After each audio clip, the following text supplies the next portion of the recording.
إن الحمد لله نحمده ونستعينه ونستغفره ونعوذ بالله من شرور أنفسنا ومن سيئات أعمالنا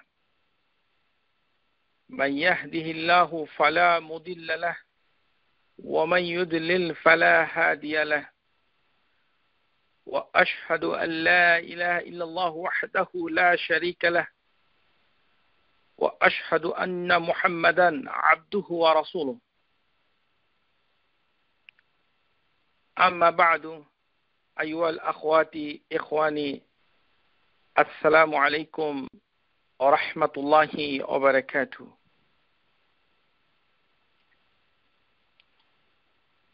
معرفة الله تعالى আল্লাহ সুবহানাহু ওয়া তাআলা সম্পর্কিত জ্ঞান,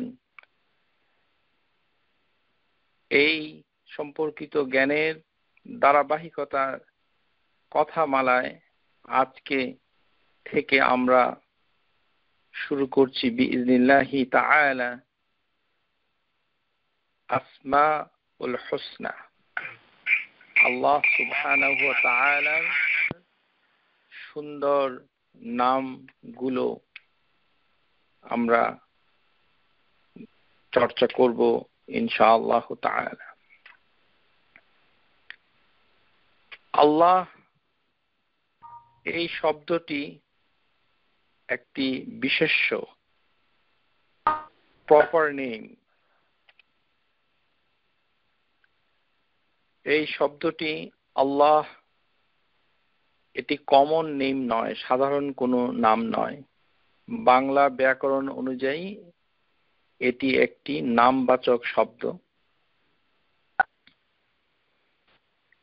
এই শব্দটুকু কোরআনুল কারীমের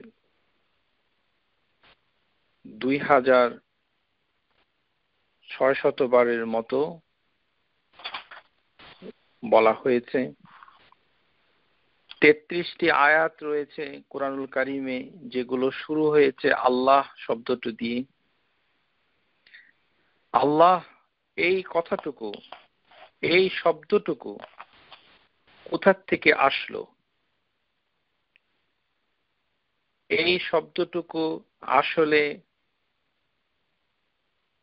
অনেকের ধারণা যে এটি ভাষা অন্য কোনো শব্দ থেকে এসেছে। এই কথাটুকু ঠিক নয়।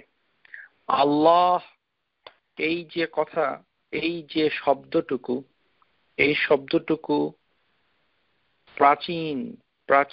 প্রাচীনতর অনাদি অনন্ত কাল ধরে চলে এসেছে। আল্লাহ সুবহানাহু ওয়া তাআলা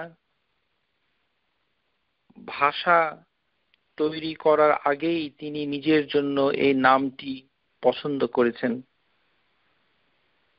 সুতরাং এই নামটুকু ভাষা থেকে উৎপত্তি হয়েছে, এই ধরনের চিন্তা ভাবনা খুব একটি যুক্তিসম্পন্ন নয়।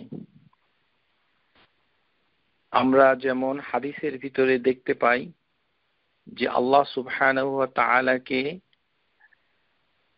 উল্লেখ করা হয়েছে আল কাদিম হিসেবে। আল কাদিম হচ্ছে আল্লাহর একটি নাম, কিন্তু এর কোনো দলিল নাই। আমরা আল্লাহর নাম সমূহগুলো যখন আলোচনা করব তখন দেখব যে কোরআনুল কারীমের ভিতর এবং সহিহ হাদিসের ভিতরে অনেক নাম উল্লেখ নাই, কিন্তু নাম হিসাবে ধরে নেওয়া হয়েছে। সেগুলো আমরা আলোচনা করব ইনশাআল্লাহ তাআলা। তেমনি একটি নাম হচ্ছে আল কাদিম। এর অর্থে এটি সহিহ, কিন্তু এটি কোরআন এবং সুন্নায় আল্লাহর কোনো নাম কিনা সেটি আমরা বলতে পারছি না। যেমন মসজিদে প্রবেশ করার সময় যে আমরা দোয়াটা পাঠ করি, বিসমিল্লাহ ওয়াসসালাতু ওয়াসসালামু আলা রাসূলিল্লাহ আল্লাহুম্মা ইগফির লি যুনুবি ওয়াফতাহ লি আবওয়াবা রাহমাতিক আউযু বিল্লাহিল আযীম ওয়া বিওয়াজহিল কারীম ওয়া বিসুলতানিহিল কাদীম মিনাশ শাইতানির রাজীম। এই দোয়ার ভিতরে আপনারা লক্ষ্য করুন যে শেষের অংশটুকু আউযু বিল্লাহিল আযীম, যে মহান আল্লাহ সুবহানাহু ওয়া তাআলার কাছে আশ্রয় চাচ্ছি, ওয়া বিওয়াজহিল কারীম, তার করুণাময় চেহারার কাছে আশ্রয় চাচ্ছি, ওয়া বিসুলতানিহিল কাদিম। এই যে আল কাদিম, এটি হচ্ছে যে প্রাচীন। আল কাদিম শব্দের অর্থ হচ্ছে অত্যন্ত প্রাচীন, এর পূর্বে আর কিছুই নেই। এর এটি দিয়ে বোঝানো হচ্ছে যে আল্লাহ এই নামটুকু তার সুলতান, তার যে রাজত্ব, যে তার আধিপত্য, সেই তার সৃষ্টির ভিতরে সেটি শুরু থেকেই ছিল। আল্লাহ এই শব্দটুকু শুরু থেকেই ছিল। ভাষা আল্লাহ সুবহানাহু ওয়া তাআলা আদম আলাইহিস সালামকে সৃষ্টি করার পর তিনি শিক্ষা দিয়েছেন। ওয়া আল্লামাল আদামা আসমা, আমরা কোরআনুল কারীমের ভিতরে দেখতে পাই যে আদম আলাইহিস সালামকে আল্লাহ সুবহানাহু ওয়া তাআলা ভাষা শিক্ষা দিচ্ছেন। সুতরাং ভাষার বিভিন্ন শব্দ থেকে আল্লাহ এই শব্দটুকু উচ্চারিত হয়েছে, এর যুক্তি খুব দুর্বল। যদিও কোনো স্কলার বলেছেন যে বিভিন্ন শব্দ থেকে আল্লাহ শব্দটি এসেছে, কিন্তু এর ভিত্তি খুব একটা শক্তিশালী নয়। অকক্ষ শব্দ যেটি আল্লাহর নাম হিসেবে এসেছে কোরআনুল আযীমের ভিতরে, সেটি হচ্ছে আল আউয়াল, তিনি প্রথম। এটি তার একটি গুণবাচক নাম। সুতরাং অন্য কোনো শব্দ থেকে আল্লাহ শব্দের কোনো উৎপত্তি হয়নি। আল্লাহ এই শব্দটুকু শুরু থেকেই ছিল। এটি হচ্ছে জমহুর উলামাদের অভিমত, কিন্তু কেউ কেউ এর সাথে দ্বিমত করেছেন। আমরা সেগুলো পর্যালোচনা করে দেখব।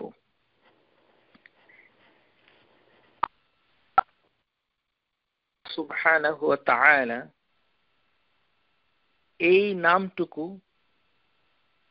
আল আসলু লিল জামি'i লিল আসমাউল হুসনা, যে এই নামটি হচ্ছে আল্লাহর উৎস। এই যে আল্লাহ, এটি হচ্ছে আল্লাহর একটি উৎসগত নাম। এই নামকে বিভক্তি করা যায় না। ওয়া লাফজুল জালালা আল্লাহ ওয়াল ইসম আল আযম, যে এটি হচ্ছে আল্লাহর একটি অন্যতম ইসম আল আযম। আমরা ভবিষ্যতে বিইজনিল্লাহি তাআলা ইসম আযম, আল্লাহর মহান নামগুলো কি কি আছে সেগুলো হাদিসের দলিল দিয়ে শিখব। কিন্তু সবাইকে আমি স্মরণ করিয়ে দিচ্ছি যে যতগুলো ইসম আযম, এই নামগুলো হাদিসের ভিতরে এসেছে, এর ভিতরে আল্লাহ শব্দটুকু হচ্ছে তার ভিতরে অন্যতম। আল্লাহ এই নামটুকুই হচ্ছে ইসম আযম। সুতরাং যারা ইসম আযম নাম, অনেক সময় আমাদের সমাজে দেখা যায় যে ইসম আযম নাম কোনটি, অনেককে জিজ্ঞাসা করতে দেখা যায়। জিজ্ঞাসা করার কোনো কারণ নাই। আল্লাহ এই শব্দটুকুই ইসম আযম। তাছাড়াও আরো কিছু নাম হাদিসের ভিতরে এসেছে যেগুলো ইসম আযম বলা। কিন্তু একজন লোক যদি আল্লাহ এই কথাটুকু জানে, তার মানে সে ইসম আযমটুকু জানে। এটি কোনো গোপন কোনো জ্ঞান নয়, যেটি সুফি মতবাদে যারা বিশ্বাস করে তারা মনে করে যে কোনো নাম আল্লাহ সুবহানাহু ওয়া তাআলা কারোর কাছে গোপন রেখেছেন। ওই যিনি সুফি, যিনি পথভ্রষ্ট সুফি, তিনি ধারণা করেন যে তার কাছে আল্লাহ সুবহানাহু ওয়া তাআলা একটি গোপন ইসম আযম জানিয়ে দিয়েছেন, যেটি অন্য কেউ জানে না। এই ধরনের আকীদা শুদ্ধ নয়, এটি বাতিল। ওয়াল ইসমুল আযম, আল্লাহ এই শব্দটুকু হচ্ছে ইসমুল আযম। ওয়া হুয়া আ'রাফুল মুআরিফু আল গনি আন তা'রিফু, যে এই যে নাম আল্লাহ, এর কোনো ব্যাখ্যা করার দরকার নেই। এই নামটুকু যার সাথে রয়েছে তার নাম দিয়েই তাকে চেনা যায়। সুতরাং এই নামের অধিকারী অন্য কেউ নয়। এটি একটি সর্বশ্রেষ্ঠ নাম, যেটি আল্লাহ সুবহানাহু ওয়া তাআলা আর কারোর সাথেই তিনি এটাকে শেয়ার করেননি, অংশে নেননি। এর সমকক্ষ কোনো নাম পাওয়া যাবে না বলে আল্লাহ সুবহানাহু ওয়া তাআলা সূরা মারইয়াম আয়াত নাম্বার 65 হাল তা'লামু লাহু সামিয়্যা, আল্লাহ সুবহানাহু ওয়া তাআলা বলছেন যে আল্লাহ সুবহানাহু ওয়া তাআলার সমকক্ষ কি কেউ তোমরা জানো? সমকক্ষ, এখানে কিন্তু একটি তুলনা করা যাবে কিনা সেই প্রশ্নটুকু এসেছে। আমরা আমাদের বাংলাদেশের মসজিদগুলোতে যেটা দেখতে পাই যে আল্লাহ নামটুকু এক টুকরা কাঠের উপর অথবা একটা কাগজের উপরে লেখা থাকে ডান দিকে, আর বাঁ দিকে থাকে মোহাম্মদ, এই নামটুকু থাকে। এই দুটাকে একই লেভেলে রাখা হয়। এটা রেখে আমাদের সমাজে কি হাসিল করতে চায় এবং এটাতে কি উপকারিতা আছে আমরা সেটা জানি না। বিশিষ্ট স্কলার, বিদ্বান, আলিম আর রব্বানি, যে সকল তাওহীদ পরিপূর্ণ জ্ঞানের অধিকারী সমস্ত স্কলারদের মতে এটি হচ্ছে শিরক। যে আল্লাহ সুবহানাহু ওয়া তাআলার নাম আল্লাহ আর এর পাশেই মুহাম্মদ রেখে পাশাপাশি ঝুলানো হয়েছে। আমাদের সমাজের লোকরা মনে করছে যে এতে খুব বরকত হবে। এটি তো আল্লাহর সাথে তুলনা করা হচ্ছে মুহাম্মদ নামটুকুকে। আর আল্লাহ সুবহানাহু ওয়া তাআলা বলছেন হাল তা'লামু লাহু সামিয়্যা, তোমরা কি জানো যে তার সমকক্ষ কেউ আছে? তো সমকক্ষ কি আছে সেটা তো আমরা জানি না, অথচ আমাদের প্রবণতা হচ্ছে যে আল্লাহ এবং মুহাম্মদের তুলনা করা যায়। এই প্রবণতা বাতিল। এটি থেকে আল্লাহ সুবহানাহু ওয়া তাআলা আমাদের সবাইকে জাতিগতভাবে হেফাজত করুন। এখনো নিউ ইয়র্ক, টরন্টো, বিভিন্ন বড় বড় শহরের বাংলাদেশি মসজিদগুলোতে এই শিরক বেদাতে নিমজ্জিত মসজিদগুলোতে মসজিদের মেহরাবের কাছে ইমাম যেখানে দাঁড়ায় মানুষের নামাজ পড়ার সামনে, এই আল্লাহ মুহাম্মদ পাশাপাশি টাঙ্গানো থাকে। আমাদের সবার উচিত এগুলোকে সরিয়ে ফেলা, এর কারণ এটি বৈধ নয়। এ ব্যাপারে ফতোয়া আরকানুল ইসলামে শেখ আল উসাইমিন রাহমাহুল্লাহ তাআলা তার ফতোয়া রয়েছে সুস্পষ্টভাবে যে এটি একটি শিরক। ইচ্ছা করলে আপনারা দেখে নিতে পারেন। আল্লাহ সুবহানাহু ওয়া তাআলা এই যে নামটুকু তিনি ধারণ করেছেন সেটি আল্লাহ এই শব্দে শুরু থেকেই ছিলেন। এই শব্দটুকু তিনি অন্য কোনো কিছু থেকে নেননি। কিন্তু কিছু কিছু স্কলার বলেছেন যে মুশতাকু মিন ইলাহু ইয়া আলিহা, যে কেউ কেউ বলেছেন যে এটি উৎস হচ্ছে একটি আসল, একটি রুট শব্দ থেকে এই নামটুকু এসেছে। কিন্তু এটি একটি ওপিনিয়ন। সঠিক ওপিনিয়ন হচ্ছে যে এই নামের কোনো উৎস নেই। তবে আমরা উভয় পক্ষ, যেহেতু বিশিষ্ট স্কলারদের ভিতরে ইবনুল কাইয়িম আল জাওজিয়া রাহিমাহুল্লাহ তাআলা এবং ইবনে আব্বাস রাদিয়াল্লাহু আনহুমা, তার থেকেও রিওয়ায়াত পাওয়া যায় যে তারা মনে করতেন যে আল্লাহ এই শব্দটুকু ইলাহা, আলেহা, আল ইলাহ এই সকল শব্দ থেকে উচ্চারিত হয়েছে। এই শব্দটুকু ইলাহ শব্দের অর্থ হচ্ছে গড। আল্লাহ শব্দের অর্থ ইংরেজিতে আল্লাহ। আল্লাহ এই শব্দটুকুর অর্থ গড হয় না। গড হচ্ছে যে ইলাহ। এখন ইলাহ যদি কেউ বলে, তার সামনে যদি হরফুন নিদা আল, দি গড জুড়ে দেয়, তাহলে এটি আল্লাহ শব্দের কাছাকাছি চলে যায়।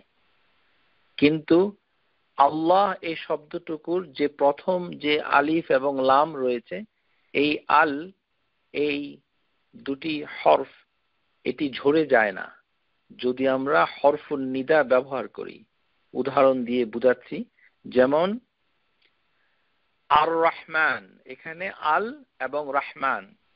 এখন হরফুন নিদা মানে ইয়া, যেটা দিয়ে ডাকা হয়, আমরা যদি ইয়া যোগ করি তাহলে ইয়া রহমান, কিন্তু ইয়া আর রহমান এটা আমরা বলি না, আলটুকু চলে যায়। যেমন আল উস্তাদ, হে শিক্ষক, ইয়া উস্তাদ, তখন আলটা ঝরে যায়। কিন্তু আল্লাহ সুবহানাহু ওয়া তাআলা কে যদি তার শব্দটার পূর্বে ইয়া হরফুন নিদা যেটা দিয়ে ডাকা হয়, সেই শব্দ যদি আমরা যোগ করি তাহলে ইয়া আল্লাহ, এখানে আল যে আলিফ এবং লামটুকু ঝরে যায় না, লা সুকিতা, এটাই ঝরে যায় না। এতেই প্রমাণ হচ্ছে যে আল্লাহ শব্দের এই যে হরফগুলো আছে, আলিফ এবং লাম, তারপরে আরেকটি লাম, লামুল জালালা, তারপরে হা, এই যে চারটা হরফ দিয়ে আল্লাহ শব্দটুকু তৈরি হয়েছে, এর কোনো হরফকেই পৃথক করা যায় না। এটি হচ্ছে আল্লাহ শব্দের একটি বৈশিষ্ট্য। আমরা যদি বলি ইয়া আল্লাহ, তখনও ইয়া এবং সাথে আলিফ লাম, লাম হা সব ঠিক থাকে। কিন্তু অন্য যে কোনো শব্দ আরবি ভাষায় থাকলে ইয়া যখন যোগ করা হয় তখন আলটুকু ঝরে যায়। এই কারণে যারা বলছেন যে আল্লাহ শব্দটা আল ইলাহ থেকে এসেছে, দি গড, তাদের যুক্তি দুর্বল। এখানে আমাদের একটু সতর্ক হতে হবে। মানে যে সকল স্কলাররা বলেছেন তাদের সংখ্যা কম, কিন্তু আমরা এই কারণে স্কলারদের প্রতি সম্মান রেখে আমরা বলছি যে এগুলি দুর্বল। যেটি বেশি সহি সেটি হচ্ছে যে আল্লাহ শব্দটুকু একটি অবিচ্ছিন্ন ইসমুন জামে, ইসমুন জামে, এটি মুশতাক হবে না। মানে এতে ডেরিভড কোনো উৎস থেকে শব্দটুকু আসেনি। এটি ইসমুন জামে, মানে এটি নিজেই একটি শব্দ হিসাবে রয়েছে, তাকে কোনোভাবেই কোনো হরফকে বিচ্ছিন্ন করা যায় না। আল্লাহ, এটি শুরু থেকেই আল্লাহ হিসাবেই রয়েছে, এর প্রত্যেকটি হরফ এটির সাথে যুক্ত, কোনোটাই ঝরে যায় নাই আর কোনোটাই এখানে সংযোজিত হয়নি। এই শব্দের আরেকটি বৈশিষ্ট্য হচ্ছে যে এই শব্দ সমস্ত আল্লাহর সিফতগুলোকে ধারণ করে। আবারও বলছি, যেমন আল্লাহ সুবহানাহু ওয়া তাআলা কুরআনুল আজিমের ভিতরে বলছেন, সূরা আল আরাফ 180 নম্বর আয়াত, ওয়ালিল্লাহিল আসমাউল হুসনা। তার মানে প্রথমেই তিনি আল্লাহ বলে বলছেন যে আল্লাহ রয়েছে সুন্দর নামসমূহ। তার মানে প্রত্যেকটি নাম এই আল্লাহ শব্দের আওতাধীন। আমরা যদি বলি আর রহমান, তাহলে আল্লাহ সুবহানাহু ওয়া তাআলার একটি গুণাবলী প্রকাশ পাচ্ছে এই রহমান শব্দটা থেকে। কিন্তু যখন আমরা বলি আল্লাহ, তখন আল্লাহর যতগুলো নাম রয়েছে, আল্লাহর কতগুলো নাম রয়েছে সেগুলো আমরা সঠিকভাবে জানি না। হাদিসের ভিতরে যে 99টি নামের ব্যাখ্যা, সেগুলো আমরা ভবিষ্যতের ক্লাসে পরিষ্কার করে বুঝিয়ে দেব যে হাদিসটার অর্থ কি।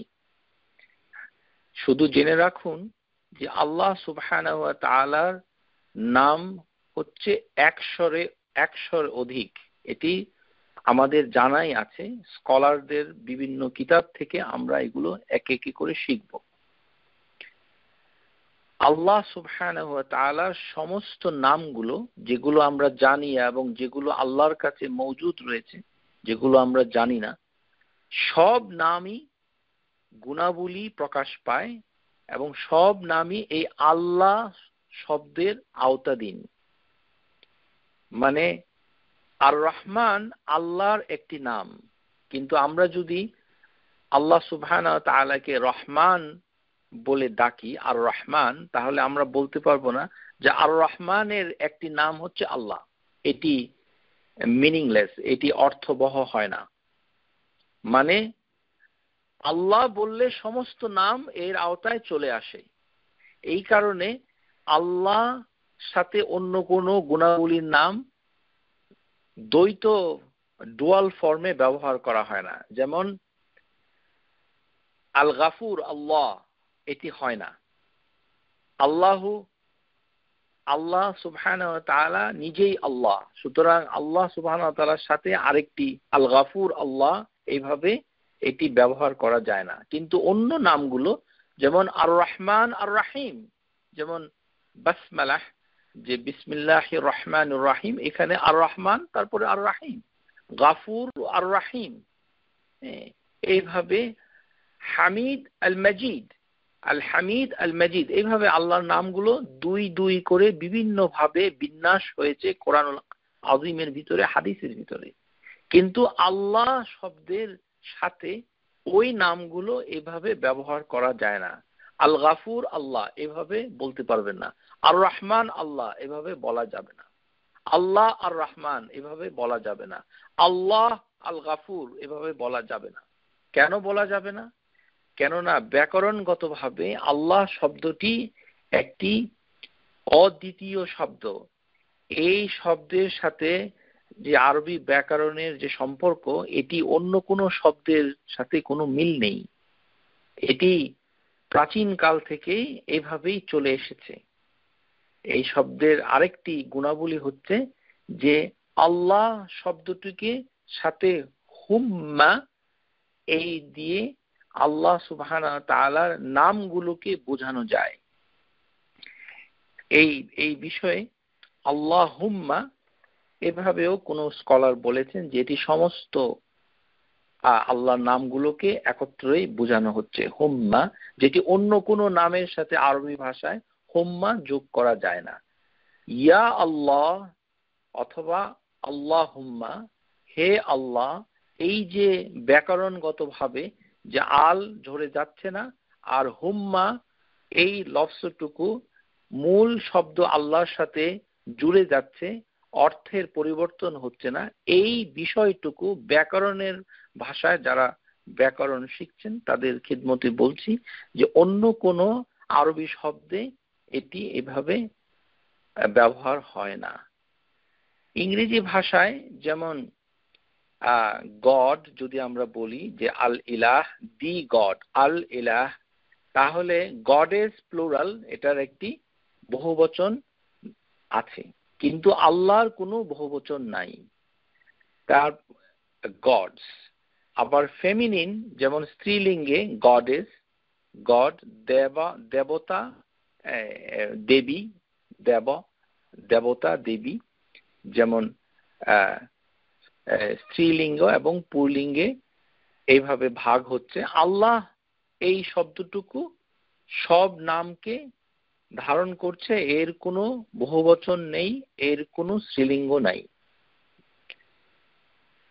শুধুমাত্র আমরা যখন এটিকে ভাষায় রূপান্তর করি তখন আল্লাহ সুবহানাহু ওয়া তাআলা যে জাল্লা ওয়া আলা, তিনি যে মহান মহিমাময়, তার প্রতাপ, তার ম্যাজেস্টি, এগুলোকে প্রতিনিধিত্ব করে ভাষাগতভাবে। যেমন ইংরেজি ভাষা, এই ভাষাতে হি শব্দ দিয়ে প্রতাপ, আধিপত্য, ম্যাজেস্টি, এই ধরনের ভাবের যত শব্দগুলো আছে সেগুলোকে ম্যাসকুলিন ফর্মে হি ব্যবহার হয়। এই কারণে এই ইংরেজি ভাষায় হি ব্যবহার করা হয়। যেহেতু হি এবং শি এটি হচ্ছে ইংরেজি ভাষার একটি সমস্যা, কিন্তু আমাদের বাংলা ভাষায় এই সমস্যাটুকু নেই। তো সুতরাং আমরা বাংলা ভাষায় আল্লাহর কোনো স্ত্রীলিঙ্গ এমনিই নেই। ইংরেজি ভাষায় শুধু যখন প্রনাউন ব্যবহার করা হয় তখন মানে হি বলা হচ্ছে ভাষার মানে অনুবাদের জন্য। আল্লাহ শব্দটুকু ইদানিং কিছু কিছু খ্রিস্টান লোকরা তারা বলছে যে আল্লাহ হচ্ছেন আরবদের একটি দেবতার নাম, আল ইলাহ। এটি ঠিক নয়। এটি ইংরেজি বিভিন্ন বইতে দেওয়া আছে, এগুলো পড়ে আমাদের সমাজে অনেক শিক্ষিত জনগোষ্ঠী বিভ্রান্ত হচ্ছে। এই কথাগুলো একেবারেই ব্যাঠিক। আল্লাহ সুবহানাহু ওয়া তাআলা কোরআনুল কারীমের ভিতরে তিনি অনেকগুলো আয়াতে দলিল দিয়ে বলছেন যে যে সকল মক্কার কাফির এবং মুশরিক জনগোষ্ঠী ছিল তারাও আল্লাহ নামটুকু জানতো। এটির দলিল কোরআনুল কারীমের ভিতরেই রয়েছে। সুতরাং দেবতাকে ইলাহ বলা হয়, যেটি মুশরিক কাফির যারা মক্কায় থাকতো তারা পূজা করত হচ্ছে মূর্তির, আসনাম, সেগুলোকে তারা ইলাহা বলতো, কিন্তু আল্লাহকে কখনো ইলাহা বলতো না। এই জন্যই আল ইলাহ মানে আল্লাহ নামটুকু আল ইলাহ থেকে আসেনি। এটি সবচেয়ে বেশি সঠিক। ইসলাম রাসূলুল্লাহ সাল্লাল্লাহু আলাইহি সাল্লামের উপর কোরআনুল কারীম নাজিল হওয়ার আগে থেকেই মুশরিক কাফির মক্কার যে পৌত্তলিক জনগোষ্ঠী তারা সবাই জানতো যে আল্লাহই সমস্ত কিছু নিয়ন্ত্রণ করছেন। এটি আমাদেরকে জানতে হবে। সুতরাং আল্লাহ সুপ্রাচীন কাল থেকে এই নামটুকু চলে এসছে বিভিন্ন ভাষায়, বিভিন্ন জনগোষ্ঠীতে, জনপথে। কখন এর শুরু সেটি আল্লাহই ভালো জানেন, কেননা আল্লাহর একটি নাম হচ্ছে আল আউয়ালু, তিনি প্রথম। সুতরাং আল্লাহ সুবহানাহু ওয়া তাআলা আল্লাহ শব্দটুকুকে তিনি শুরু থেকেই তার নামটাকে ধারণ করেছেন। এই আল্লাহ শব্দটুকু কোনো আরবি শব্দ নয়, এর কোনো ভাষা নেই, এটি কোনো বাংলা শব্দ নয়, এটি কোনো ভাষাতে এর ব্যাখ্যা করা যায় না। আল্লাহ নিজেই একটি মানে শব্দ যেটি ইউনিক, মানে এটি অদ্বিতীয় একটি শব্দ। আমরা যখন এটিকে আরবি হরফ দিয়ে লিখি তখন আমরা আরবি হরফ আলিফ লাম লাম হা এই হরফগুলো আমরা ব্যবহার করি, কিন্তু আল্লাহ আল্লাহই, এটির কোনো ভাষাগত কোনো বিবর্তন নেই। এটি শুরু থেকেই আল্লাহই ছিল, এখনো আছে, ভবিষ্যতেও থাকবে এবং এটি থাকবেই। আমরা দলিল পেশ করছি। যেমন সূরা আল আনকাবুত এই আয়াত 61-63 এর ভিতরে আল্লাহ সুবহানাহু ওয়া তাআলা মক্কার কাফির মুশরিকদেরকে জিজ্ঞেস করার ক্ষেত্রে তিনি যেটা বলছেন, ওয়ালা ইন সাআলতুহুম মান খালাকাস সামাওয়াতি ওয়াল আরদ ওয়া সাখখারাশ শামসা ওয়াল কমারা লা ইয়াকুনুল্লাহ। যদি তুমি তাদেরকে জিজ্ঞেস করো কে এই সত্তা যিনি ভূমণ্ডল আকাশ মণ্ডল সৃষ্টি করেছেন, মানে সামাওয়াত হেভেন তিনি সৃষ্টি করেছেন, নিয়ন্ত্রণ করছেন চন্দ্র এবং সূর্য, তারা অবশ্যই বলবে যে আল্লাহই করছেন, একমাত্র আল্লাহই। লা ইয়াকুনুল্লাহ, আল্লাহই করছেন। যেমন সূরা আল মুমিনুন এর ভিতরে এসেছে, কুল লিমানিল আরদু ওয়া মান ফিহা ইন কুনতুম তা'লামুন সায়াকুলুনা লিল্লাহ। যে তুমি মক্কার কাফের মুশরিকদেরকে জিজ্ঞেস করো জমিন বা তাতে যেগুলো রয়েছে তার মালিক কে, তখন তারা উত্তর দিবে এগুলো আল্লাহ, এগুলো আল্লাহই। যেমন সূরা ইউনুস 31 নম্বর আয়াতে এসেছে, কুল মান ইয়ারযুকুকুম মিনাস সামাই ওয়াল আরদ আমমান ইয়ামলিকুস সামা' ওয়াল আবসারা ওয়া মান ইখরিজুল হাইয়্যা মিনাল মাইয়িতি ওয়া ইখরিজুল মাইয়িতা মিনাল হাইয়্য ওয়ামান ইউদাব্বিরুল আমরা ফাসায়াকুলুনা আল্লাহ, যে মক্কার কাফির মুশরিকদেরকে তুমি জিজ্ঞাসা করো, কে এই সত্তা যিনি সামাওয়াত এবং জমিন থেকে তোমাদেরকে রিজিক দেন, কে এই সত্তা যিনি কান এবং চোখের মালিক, এবং কে এই সত্তা জীবিতকে মৃত থেকে এবং মৃতকে জীবিত থেকে বের করে নিয়ে আসেন, কে এই বিশ্বের কর্মকাণ্ড পরিচালনা করছেন, তারা বলবে আল্লাহ। সুতরাং এই কোরআনুল কারীমের দলিল দিয়ে আমরা দেখতে পাচ্ছি যে আল্লাহ শব্দটুকু কোরআন নাজিল হওয়ার আগে থেকেই মক্কার কাফের মুশরিকরা বলতো এবং বিভিন্ন জনপথে এই নামেই পরিচিত ছিল এবং মানুষ তার নামটুকু এভাবে নিত। সুতরাং যে সকল দেবতা অথবা মূর্তি মুশরিকরা পূজা করত তাকে অথবা ওগুলোকে আল্লাহ বলা হয়নি, এই দাবিটুকু হচ্ছে ভুল। আল্লাহ সুবহানাহু ওয়া তাআলা তাদের ভিতরে এই শব্দ হিসেবে আল্লাহ নামেই পরিচিত ছিলেন। এখন আমরা দেখব যে এই যে আল্লাহ সুবহানাহু ওয়া তাআলা আল্লাহ, এই শব্দটুকু কোন স্কলার তারা বলেছেন যে এই শব্দটুকু ইলাহ থেকে এসেছে।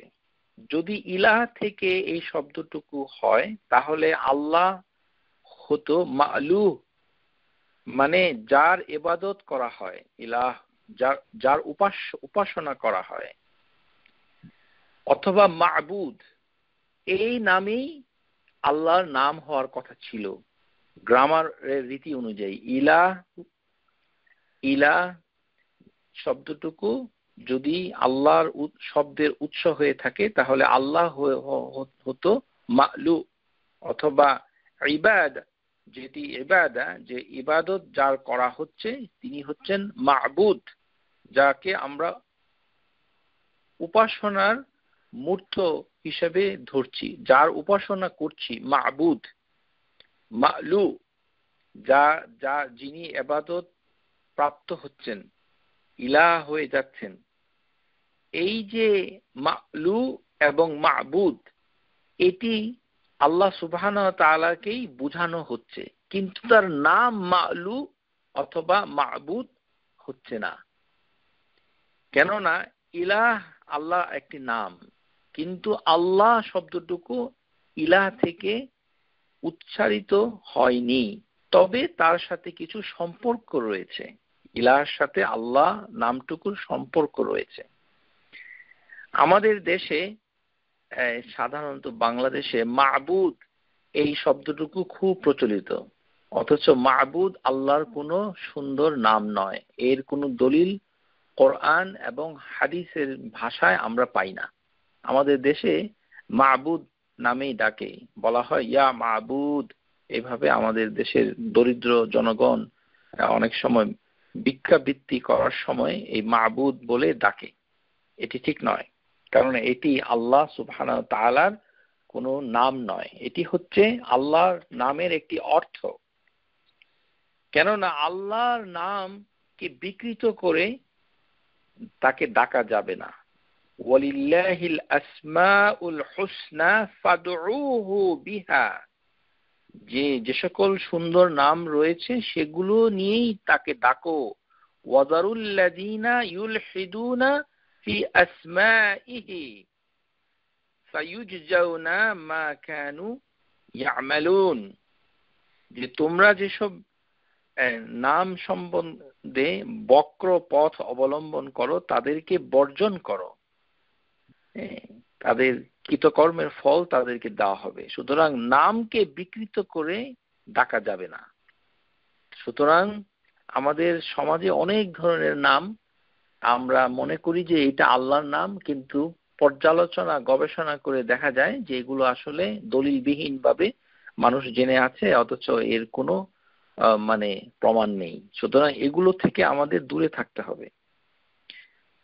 সকল সৃষ্টি তার উলুহিয়া মেনে চলে, কেননা তিনি হচ্ছেন আল্লাহ। এই কারণে ইলাহ এটি অনেকে মনে করে যে ইলাহ শব্দ থেকেই আল্লাহ শব্দের উৎপত্তি। এটি হচ্ছে অনেকের ধারণা। এই ধারণা যিনি পোষণ করেন এর ভিতরে অন্যতম হচ্ছে ইবনুল কাইয়িম আল জাওজিয়া রাহিমাহুল্লাহ তাআলা। তিনি দলিল দিয়ে বলছেন সূরা আল আনআম আয়াত নাম্বার 3, ওয়া হুয়াল্লাহু ফিস সামাওয়াতি ওয়া ফিল আরদ। এখন এই আয়াতটুকু আপনারা মনোযোগ দিয়ে দেখুন, আপনারা দেখবেন যে এই আনআম, এই যে আয়াত, এই 3 নম্বর আয়াতের প্রথমে বাংলা অনুবাদে বিরাট সমস্যা হয়ে গেছে বাংলা অনুবাদ করার সময়। কেননা অনুবাদের ধরনে বোঝা যায় যে তিনি আল্লাহ নবমণ্ডলে এবং ভূমণ্ডলে। আমাদের দেশে যেহেতু আল্লাহ সব জায়গায় থাকে, এই আকীদায় বিশ্বাসী, তারা এই আয়াতের থেকে এই দলিল নিয়েছে। মানে এটাই হচ্ছে ভুল ব্যাখ্যা, এটা দিয়ে এটা বোঝায় না। এই আয়াতকে ব্যাখ্যা করে হচ্ছে সূরা যুখরুফ আয়াত হচ্ছে 84 নম্বর। কোরআনের একটি আয়াত অন্য আরেকটি আয়াত দিয়ে ব্যাখ্যা করা হয়। সুতরাং আনআমের আয়াতে আমাদের বাংলাদেশের জনগোষ্ঠী মনে করে যে আল্লাহ সামাওয়াতে নবমণ্ডলে এবং আছেন এবং ভূমণ্ডলেও আছেন, মানে আল্লাহ সব জায়গায় আছেন। অথচ এটি বোঝাচ্ছে না। এটি বোঝানোর জন্য যে আয়াতটুকু আপনাদেরকে দেখতে হবে সেটি হচ্ছে সূরা যুখরুফ এর 84 নম্বর আয়াত, ওয়া হুয়াল্লাযী ফিস সামাই ইলাহুন ওয়া ফিল আরদি ইলাহুন ওয়া হুয়াল হাকীমুল আলীম। যে সামাওয়াতে নবমণ্ডলে, মানে সামাওয়াতের ভিতরে যিনি আছেন তিনি হচ্ছেন ইলাহ, আর জমিনের ভিতরে যিনি আছেন তিনি হচ্ছেন ইলাহ। তার মানে আস-সামাওয়াতের ভিতরে কারা থাকে? আহলুস আস-সামাওয়াত, ফেরেশতা, মালাইকা। তো এরা আল্লাহর ইবাদত করে। তাহলে এক ইলাহ হিসাবে আল্লাহ সুবহানাহু ওয়া তাআলাকে গ্রহণ করেছে যে সামাওয়াতের নবমণ্ডল, হেভেনের অধিবাসীগণ। ওয়াফিল আরদে ইলাহুন, এবং আহলুল আরদ যেমন জিন এবং ইনসান, আমরা যারা দুনিয়াতে বসবাস করছি, তারাও আল্লাহকে ইলাহ হিসাবে নিয়েছি। এটি হচ্ছে এই আয়াতের ব্যাখ্যা। ওয়াল্লাযী ফিস সামাই ইলাহুন ওয়া ফিল আরদি ইলাহুন। এটা পরিষ্কার করে দেওয়া হয়েছে যে এখানে যে যিনি আল্লাহ, তিনি সামাওয়াতের জন্য ইলাহ, উপাস্য, মাবুদ, মাবুদ মা'লু একই জিনিস। তার মানে হচ্ছে যার ইবাদত করা হয়, যাকে ইলাহ মানা হয়, গ্রামার অনুযায়ী সেই হচ্ছে যিনি ইলাহর অবজেক্ট, তাই তিনি হচ্ছেন মা'লু। সো যেমন কিতাব একটি শব্দ, আর এটি থেকে উচ্চারিত হচ্ছে মাকতুব। মুহাসিব হচ্ছে একটি শব্দ, এটা এসছে হিসাব থেকে, এইভাবে এটা আরবি গ্রামার। সুতরাং এই বিষয়ে আপনাদের বেশি জটিল কোনো চিন্তা করতে হবে না। যেটি বোঝানো হচ্ছে যে সামাওয়াতেও যে আল্লাহ রয়েছেন তিনি আসলে ইলাহ হিসাবে রয়েছেন, মানে তার ইবাদত করা হচ্ছে। আর ফিল আরদ মানে জমিনের উপরেও তাকে ইলাহ হিসাবে নিয়েছে। সুতরাং সব জায়গায় আল্লাহ আছে এর দলিল এটি নয়। আশা করি বুঝতে পেরেছেন। কিন্তু ইবনুল কাইয়িম আল জাওজিয়া রাহিমাহুল্লাহ তাআলা এই আয়াতের ব্যাখ্যায় তিনি বলছেন যে এখানে আল্লাহ শব্দটুকু দিয়ে ইলাহ বোঝানো হচ্ছে। সুতরাং তার মতে তিনি মনে করেন রাহিমাহুল্লাহ তাআলা যে আন্নাহু মুশতাকু মিন ইলাহু ইয়া আলিহা, যে আল্লাহ নামটুকু ইলাহ থেকে এসেছে। কেননা এখানে সামাওয়াতের ইলাহ হচ্ছেন আল্লাহ, আর আরদ মানে জমিনের ইলাহ হচ্ছেন আল্লাহ। সুতরাং তিনি এই মত পেশ করেন। কিন্তু আমরা আগেই প্রমাণ করেছি যে আল্লাহ শব্দটুকু কোন নাম থেকে উচ্চারিত হয়নি, এটি হচ্ছে একটি ইসমুন জামি'। আরেকটি মত হচ্ছে এই ইবনুল কাইয়িম আল জাওজিয়া রাহিমাহুল্লাহ তাআলা তার মতই, সেটি হচ্ছে যে ইলাহ শব্দটুকু এসেছে মানে আলিহা থেকে, যে যার যার ইবাদত করা হয়। তার দলিল হিসেবে ইবনে আব্বাস বলছেন, মানে তার কথা হচ্ছে আলাহা ইয়ালাহু ইলাহাতান বিমানা আবদা ইয়াবুদু ইবাদাতান, যে ইলাহ যার ইবাদত করা হয় সেখান থেকে এল আলিহা এর অর্থ হচ্ছে যার ইবাদত করা, আবদা ইয়াবুদু ইবাদাতা, যে ইবাদতের শব্দ থেকে ইবাদত করা হয়, এই শব্দ থেকেই এটি উচ্চারিত হয়েছে। এর অর্থ হচ্ছে ইলাহ মানে ইবাদত করা। সূরা আল আরাফের যে আয়াত ইবনে আব্বাস দলিল দিয়ে বলছেন, وقال الملأ من قوم فرعون أتذروا موسى وقومه ليفسدوا في الأرض ويذرك وآلهتك, যে ফেরাউন এর গোষ্ঠীর সর্দাররা বলল, আপনি কি মূসা এবং তার জাতির লোকদেরকে জমিনে বিপর্যয় সৃষ্টি করার জন্য ছেড়ে দিবেন? মানে ফেরাউনকে কে বলছে? তার গোষ্ঠীর সর্দাররা বলছে যে মূসা আলাইহিস সালাম এবং তার কাউমকে, জাতিকে আপনি কি ছেড়ে দিবেন সে যেন জমিনে ফাসাদ তৈরি করে, আর আপনাকে এবং আপনার মাবুদদেরকে বর্জন করতে আপনি কি তাকে ছেড়ে দিবেন? এই যে পরের শব্দ ও আলিহাতাকা, এটাকে ইবনে আব্বাস বলতেন যে এটি হচ্ছে ইলাহাতাক, আর অর্থ হচ্ছে ইবাদাতাক, মানে তোমার মাবুদ, মানে মালাউ মুসা মানে ফেরাউনের সর্দাররা বলছে যে এই যে আলিহাতাক, মানে এটি হচ্ছে এই ইলাহ শব্দটা এখান থেকে এসেছে। তার মানে হচ্ছে ফেরাউন হচ্ছে একটি মাবুদ তাদের কাছে। সুতরাং সেটি তারা এমন ভাবে ব্যবহার করেছে যে এই যে ইলাহা থেকেই তারা আল্লাহ শব্দটুকু খুঁজে পেয়েছে। কেননা ফিরআউন সূরা নাজিয়াত আয়াত নাম্বার 24, ফাকালা আনা রাব্বুকুমুল আ'লা, ফিরআউন বলল আমি তোমাদের রব, যিনি সবচেয়ে উঁচুতে অধিষ্ঠিত, তার উপরে আর কোনো রব নেই।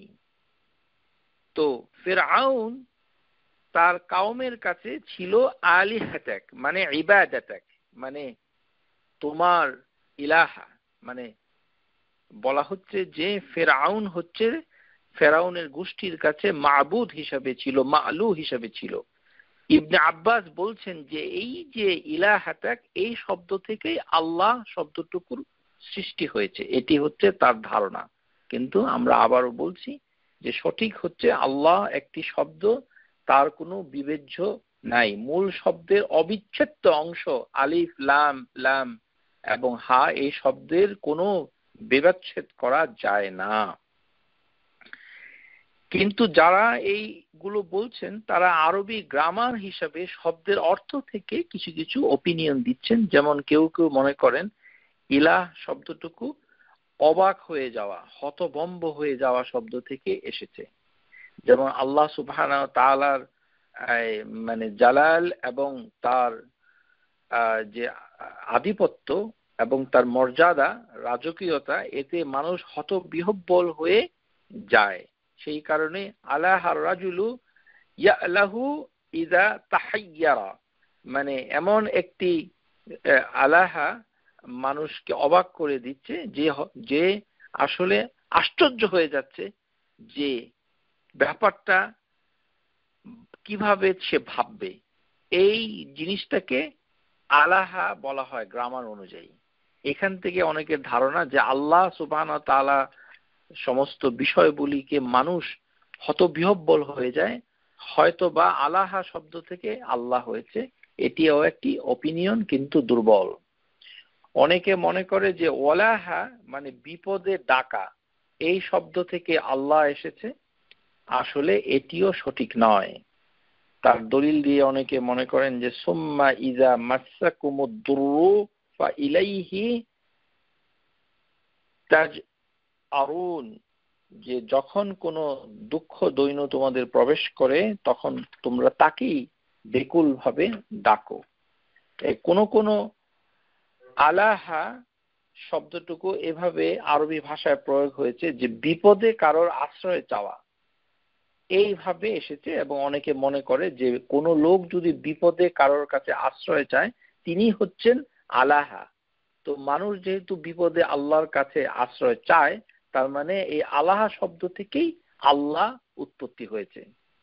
এটিও ধারণা, এর কোনো দলিল নেই। যদিও কোরআনুল কারীমের ভিতরে সূরা আনকাবুত আয়াত নাম্বার 65 এখানে আল্লাহ বলছেন ফাইজা রাকিবু ফিল ফুলকি দাউল্লাহা মুখলিসিনা লাহুদ্দিন ফালাম্মা নাজ্জাহুম ইলাল বাররি ইযা হুম ইউশরিকুন। যে মুশরিক যারা আল্লাহ সুবহানাহু ওয়া তাআলার প্রকৃত ইবাদত করত না, মানে কিন্তু আল্লাহকে ডাকতো, কিন্তু তার সাথে অন্যান্য দেবদেবী মূর্তির পূজা করত, তারাও বিপদের সময় হলে দেবতা দেবতীর মানে কথাগুলোকে বাদ দিয়ে শুধু আল্লাহকেই ডাকতো। মুখলিসিন লাহুদ্দিন, বিশুদ্ধ চিত্তে শুধু আল্লাহকে ডাকতো, সবসময় ডাকতো না, কিন্তু বিপদে পড়লে। আর বিপদ ছাড়া অন্য সময় তারা অন্য দেবতা দেবীর কেউ ডাকতো। এটা সূরা আনকাবুতে বলেছে। তো সুতরাং বিপদে ডাকতো, কিন্তু তারা কিন্তু ইলাহ বলতো না। সুতরাং যারা বলছেন আরবি ভাষায় যে আলাহা শব্দ থেকে আল্লাহ এসেছে, তারাও ভুল। কেননা এখানে আল্লাহ সুবহানাহু ওয়া তাআলা বলছেন যে বিপদে তারা আল্লাহ বলেই ডাকতো। দাউল্লাহ, দাউল্লাহ, যে আল্লাহ বলেই ডাকতো। সুতরাং শব্দে কোনো ঘাটতি ছিল না।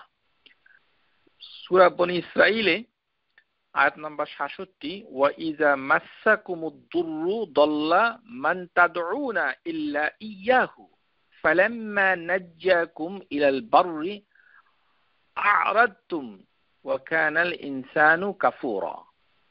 যে যখনই সমুদ্রে বিপদ হতো তখন তারা যে আল্লাহ সুবহানাহু ওয়া তাআলাকে ডাকতো এবং অন্য সকল শরীক তাদের মন থেকে উদার হয়ে যেত, আল্লাহ ছাড়া অন্য কোনো শরীক তারা মনে করতে পারত না।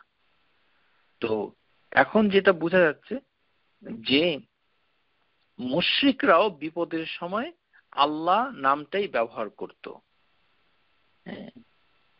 তো এবং আল্লাহ সুবহানাহু ওয়া তাআলা নবী সাল্লাল্লাহু আলাইহি ওয়াসাল্লামকে হুকুম করে দিচ্ছেন সূরা আনআম যে আয়াত নাম্বার 64, কুলিল্লাহু ইউনাজ্জিকুম মিনহা ওয়া মিন কুল্লি কারবিন সুম্মা আনতুম তুশরিকুন। যে হে নবী সাল্লাল্লাহু আলাইহি ওয়াসাল্লাম, তুমি তাদেরকে বলে দাও, মুশরিকদেরকে বলে দাও যে আল্লাহই তোমাদেরকে বিপদ থেকে উদ্ধার করছেন। যদিও তারা ডাকতো, কিন্তু তারা জানতো না যে আল্লাহই করছেন কিনা। তারা হয়তো মনে করতো যে আল্লাহ সেই সাথে দেবদেবীদের সাহায্য নিয়ে হয়তো তাদের বিপদ থেকে উদ্ধার করছে। কিন্তু তারা, এখন আমরা এ থেকে যে বুঝলাম যে ভাষাগতভাবে আল ইলাহ শব্দ দিয়ে যারা বলছেন যে আল্লাহ শব্দের উৎপত্তি হয়েছে, তাদের দাবি হচ্ছে ব্যাকরণ, কিন্তু কোরআনের ব্যাখ্যা অনুযায়ী তাদের ওই দাবিটুকু দুর্বল হয়ে যায়। তাতে আমরা বুঝতে পারলাম যে আল্লাহ শব্দটুকু অবিভাজ্য, অবিচ্ছেদ্য, এটা আনডিভিসেবল, ইসমুন জামে, এর কোনো উৎপত্তি স্থল নেই। এটি হচ্ছে সঠিক। কিন্তু এর বিপরীত মত রয়েছে, আমরা সেই মতকে দুর্বল বলছি কিন্তু অস্বীকার করছি না। যে কোন স্কলার বলেছেন মুশতাকু মিন ইলাহু ইয়া ইলাহা আল ওয়াহাতু ওয়াল ইলাহা, যে তার যেহেতু ইবাদত করা হয়, সুতরাং আল ইলাহ থেকেই আল্লাহ শব্দের উৎপত্তি হয়েছে। এটি ধারণা সুতরাং প্রিয় শ্রোতা যারা শুনছেন তাদের খেদমতে আবারও বলছি যে আল্লাহ এই শব্দটুকু শুরু থেকেই ছিল, এর কোনো উৎস নেই, এটি হচ্ছে সঠিক। এবং এই নাম, এর প্রত্যেকটি হরফ, এটি আরবি ভাষায় আমরা যখন লিখি তখন এই বর্ণমালাকে ব্যবহার করি। এর মানে এই নয় যে এটি আরবি শব্দ অথবা অন্য কোনো ভাষা শব্দ। এটি কি ভাষা সেটি আল্লাহই ভালো জানেন। আল্লাহ এমন একটি শব্দ, এর কোনো ভাষা নেই, এর কোনো জাতি নেই, এর কোনো বিভাজ্যতা নেই, এটি হচ্ছেন আল্লাহ। এটি সব থেকে শুরু থেকেই ছিল, এই নামেই ছিল এবং থাকবে। আশা করি বুঝতে পেরেছেন। এই যে আল্লাহ সুবহানাহু ওয়া তাআলা, এটি আল্লাহ সুবহানাহু ওয়া তাআলা নিজে ভাষা তৈরি করে তারপর সেই শব্দ থেকে তিনি শব্দ নির্বাচন করেননি, কেননা তিনি ভাষার মুখাপেক্ষী নন। আল্লাহ সুবহানাহু ওয়া তাআলা কোনো কিছুর মুখাপেক্ষী নন। তেমনি তিনি নিজেকে চিহ্নিত করার জন্য নিজের কোনো সৃষ্টি, যেমন তিনি ভাষাকে সৃষ্টি করেছেন, সেই থেকে তিনি তার নামটুকুকে নিয়েছেন, এটিও ঠিক নয়। সুতরাং তিনি নিয়েছেন সেটি হচ্ছে যে আল্লাহ সুবহানাহু ওয়া তাআলা শুরু থেকেই নিয়েছেন। এখন আমরা একটি বিষয় পর্যালোচনা করব, সেটি অত্যন্ত জরুরি। যে আমাদের দেশে আমরা যখন, আমার মনে আছে যে ছোটবেলায় আমি যখন বাংলাদেশের বিশিষ্ট, আমি নাম বলতে চাচ্ছি না, যার ওয়াজ আমরা খুব শুনতাম এবং এখনো অনেকে শুনেন, খুব জনপ্রিয় একজন বক্তা, তিনি ওয়াজ মাহফিলে বলছেন যে কেউ যদি গভীর রাতে উঠে আল্লাহ আল্লাহ এরকম যদি জিকির করে তাহলে আল্লাহ খুশি হয়। এটি কতটুকু সঠিক, এটা আপনাদেরকে আমরা এখন জানিয়ে দেব যে এটি সঠিক নয়।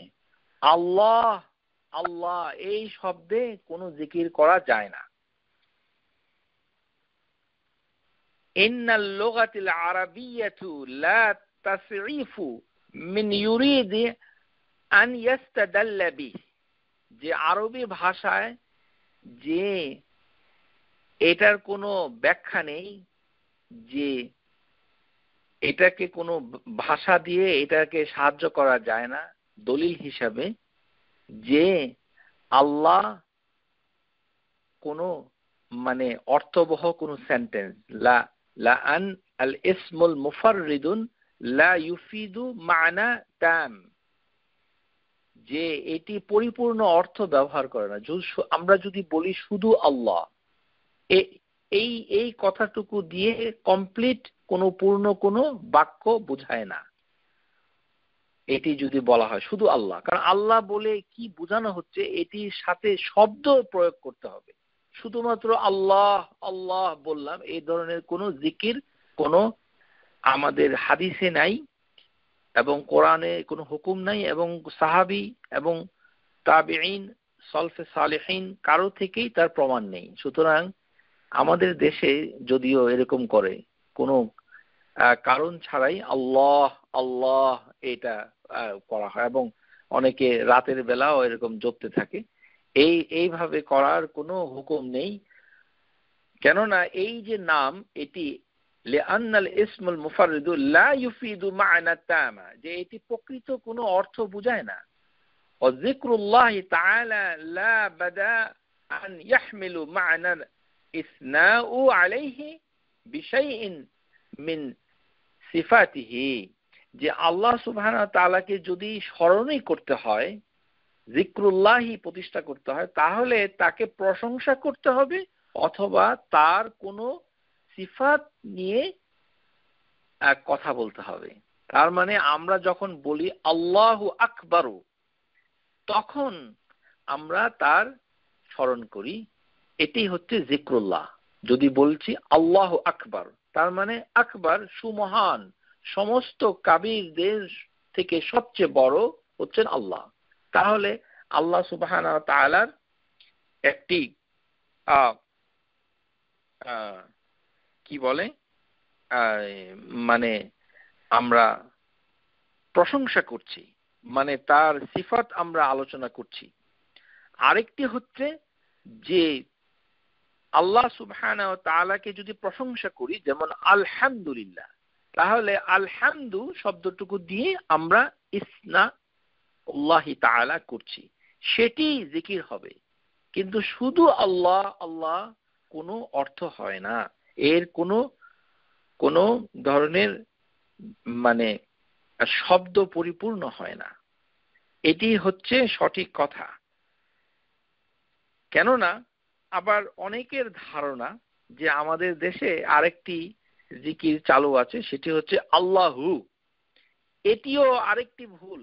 এই ধরনের কোনো হু, এই যে একটা প্রনাউন ব্যবহার করা হচ্ছে হুয়া, হু, এটি আল্লাহ সুবহানাহু ওয়া তাআলার নাউনের সাথে, মানে বিশেষ্য নামবাচক শব্দের সাথে এই বিশেষণ ব্যবহার করা বৈধ নয়, এর কোনো দলিল নেই।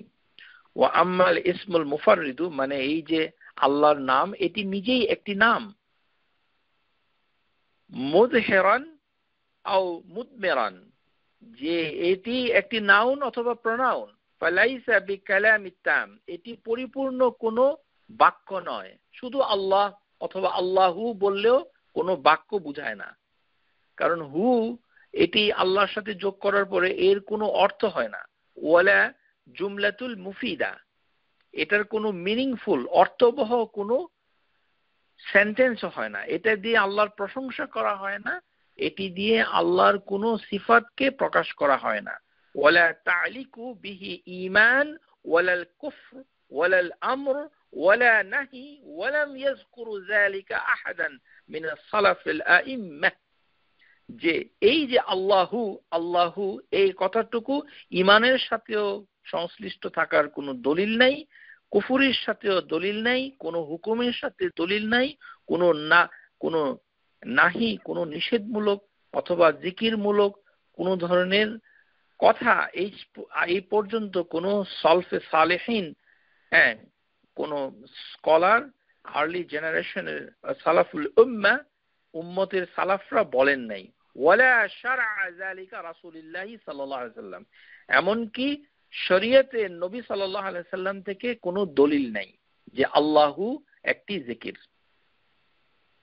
সুতরাং এই যে আমরা ছোটবেলায় আমাদের বাংলাদেশের বিশিষ্ট ওয়াজ যারা করছেন, যারা উলামা, তাদের কাছ থেকে যে এই যে একটা ভুল ধারণা আমরা নিয়ে রেখেছি, এটাকে পরিত্যাগ করতে হবে। এটি অত্যন্ত জঘন্য। আল্লাহ আল্লাহ বললে কিছুই হবে না। আপনি তসবিহ নিয়ে খালি যদি আমরা 100 বার আল্লাহ আল্লাহ আল্লাহ আল্লাহ আল্লাহ করতে থাকি, অথবা আল্লাহু আল্লাহু আল্লাহু, অথবা হু হু হু, এই যে হু বারবার বারবার করি, তাতেও কোনো কিছু প্রমাণ হয় না যে এটির কোনো দলিল আছে। এটাকে অবশ্যই এটি একটি বেদআ এবং এটি করা যাবে না। এখন যারা মুবতাদি, যারা বেদাত করেন, তারা আপনারা জানেন যে মুসলিম সমাজে যখন কোনো বেদাত চালু হয়, বেদাতটা আগে চালু হয়। যেমন কোনো দাওয়াতের কর্মসূচি যে কোনোভাবে এটা শুরু হলো, কিন্তু পরে তারা কোরআন থেকে এই অক্ষর খোঁজে, দেখে যে আচ্ছা দেখি তো কোরআনে কোনো শব্দ পাওয়া যায় কিনা, যে আমরা যে কর্মসূচিটা শুরু করলাম সেটা দাওয়াতের নামেই হোক অথবা কোনো দলের নামেই হোক, যে কোনো একটা কর্মসূচি শুরু করলাম, তো এটার তো কোনো হাদিস নাই। তো হাদিস না পেলে কি করতে হবে? তাহলে কোরআনটাকে তালাশ করতে হবে। কোরআনের কোনো শব্দ আইসোলেটেড ভাবে, বিচ্ছিন্ন ভাবে এটাকে আমলে নিয়ে বলা হবে এই যে দলিল পাওয়া গেছে। তো যারা বলছে যে শুধু আল্লাহ আল্লাহ বলাটা মানে বৈধ, তারা একটা দলিল দিচ্ছে আপনাদের খেদমতে, সেই দলিলটুকু, যদিও এই দলিলও আমাদের দেশে যারা আল্লাহ আল্লাহ বলেন তারা এটাও জানেন না। এটি হচ্ছে আরব দেশের বেদাতীদের কাছে এটা পরিচিত। আরব, যেমন সিরিয়া, ইরাক, এই সকল জায়গায় আমাদের দেশের মতো বেদাতি লোকরা থাকে, ওখানে এই জিকির করা হয়, সুফি জিকির আল্লাহ আল্লাহ। তারা বলছে যে মা ইয়াযকিরু বা'দা শুয়ুখ, ইন্নাহু ইয়াহতাজ আলা কাওলাহু আল কাইল আল্লাহ বিকাওলাহু কুলিল্লাহু সুম্মা যারহুম, যে সূরা আনআম আয়াত নাম্বার 91 লিখে রাখেন। সূরা আল আনআম এর 91 আয়াতে বলা হচ্ছে যে আল্লাহ সুবহানাহু ওয়া তাআলা নবী সাল্লাল্লাহু আলাইহি সাল্লামকে বলছেন কুলিল্লাহ, যে তুমি বলো আল্লাহ।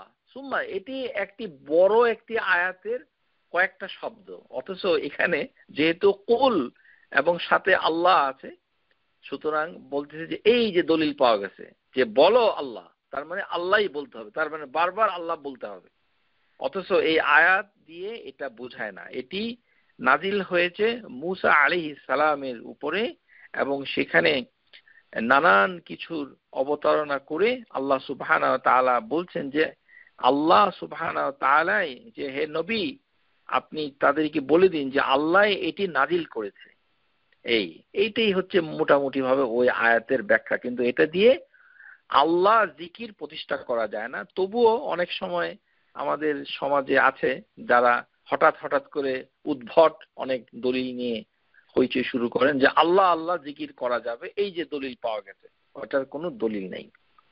আবার এক ধরনের লোক আছে, তারা আবার এই বিষয় নিয়ে বেশি বাড়াবাড়ি করে। রুবামা গালা বাদুহুম ফি যালিকা হাত্তা ইয়াজআলু যিকরুল ইসমু মুফাররিদাল লিল খাসসা, যে এই যে আল্লাহ আল্লাহ জিকির এটি সবার জন্য না, এটি স্পেশাল। তো ওরা যেটা বলছে যে যারা বেশি মানে স্পেশাল লোক তারা বলবে আল্লাহ। হ্যাঁ, ওয়াযুকির আল কালিমাতুল তাম্মা লিল আম্মা, যারা একেবারে সাধারণ ব্যক্তি তারা আল্লাহ বলবে না, তারা বলবে কি লা ইলাহা ইল্লাল্লাহ। সো লা ইলাহা ইল্লাল্লাহ হচ্ছে যে সাধারণ মুমিনদের জন্য, আর আল্লাহ হচ্ছে আরিফিনদের জন্য। দেখেন সুফি, যারা সুফি তত্ত্ব চর্চা করে আমাদের দেশে এমন কোন মাদ্রাসা, দু একটা মাদ্রাসা ছাড়া অধিকাংশ মাদ্রাসা, অধিকাংশ উলামা আমাদের দেশে যে মাদ্রাসায় পাঠ্য বইগুলো রয়েছে সেগুলো সুফি মতবাদে সয়লাব। সুফিজম, যেহেতু আমরা এই বিষয়ে কোনো জ্ঞান রাখি না, তো সুতরাং তারা যেটা বলে তাদের বইতে যেটা লেখা থাকে সেগুলোই আমরা বিশ্বাস করি, মনে করি যে এটাই হচ্ছে আমাদের দিন, এটি বলছে। সুফিরা বিশ্বাস করে যে লা ইলাহা ইল্লাল্লাহ হচ্ছে সাধারণ মুমিনদের জন্য, কিন্তু যাদের আল্লাহর জ্ঞান তাদের কাছে পরিষ্কার হয়েছে, তার মানে আল্লাহকে যারা দেখতে পায়, আউযু বিল্লাহি মিনাশ শাইতানির রাজিম, তাদেরকে তারা সুফিরা বলছে কি আল আরিফিন, যে আরিফিনদের জন্য হলো আল্লাহ, আর মুমিনদের জন্য হচ্ছে লা ইলাহা ইল্লাল্লাহ। আল মুহাক্কিকিন যারা, তাদের জন্য হচ্ছে হু।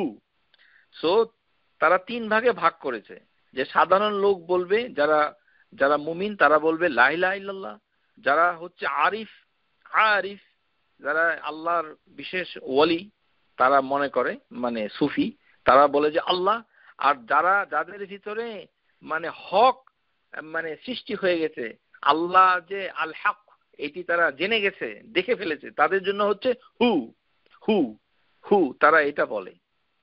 এগুলি সবই হচ্ছে বাতিল। এইভাবে আল্লাহকে ডাকা যায় না। ওরুবামা ইখতিসারু আহাদুম ফিল খুলওয়াতিহি আও ফি জামাআতিহি আলা লা আল্লাহ আল্লাহ আল্লাহ আও আলা হুয়া অর হু অর লা ইলাহা ইল্লা হু, এগুলো কিছুই বলা যাবে না, বৈধ নয়, কেননা এর কোনো দলিল নাই, এটি বেদাত।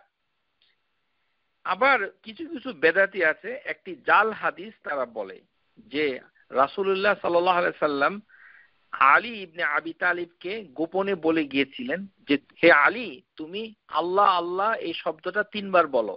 আন্না নবী সাল্লাল্লাহু আলাইহি সাল্লাম লিকান্না আলীউন বিন ইবনে আবি তালিব আন ইয়াকুল আল্লাহ আল্লাহ فقال لها النبي صلى الله عليه وسلم 3 مرات ثم امر عليها فقال لها 3 وهذا الحديث موضوع। এই যে আলী রাদিয়াল্লাহু তাআলা আনহুকে আল্লাহ রাসূলুল্লাহ সাল্লাল্লাহু আলাইহি সাল্লাম বলছেন যে তুমি তিনবার আল্লাহ আল্লাহ বলো, এই হাদিসটুকু হচ্ছে জাল। সুতরাং শুধু আল্লাহ আল্লাহ বলার কোনো দলিল পাওয়া যায় না। সুতরাং আল্লাহ আল্লাহ এটি সুর করে মানুষের দৃষ্টি আকর্ষণ করার জন্য ওয়াজ মাহফিলে বলেও কোনো লাভ নেই, এ দিয়ে কোনো জিকির প্রতিষ্ঠা করা যায় না। আমাদেরকে জানতে হবে যে আল্লাহ সুবহানাহু ওয়া তাআলার নাম সে নিজেই প্রতিষ্ঠিত হয়েছে, যিকরুল্লাহ বিল ইসমুল মুফাররিদ, যে এই যে আল্লাহর নাম এটি দিয়ে জিকির করার যে বিধান, যেখানে বলা হচ্ছে বিআন্না ইয়াক্তাসিরু যাকিরান আলা লিলাফজি জালালা ফায়াকুলু আল্লাহ আল্লাহ মিন বিদআতুল আযকার, এটি হচ্ছে বেদাতি জিকির। এই বেদাতি জিকির করা যাবে না।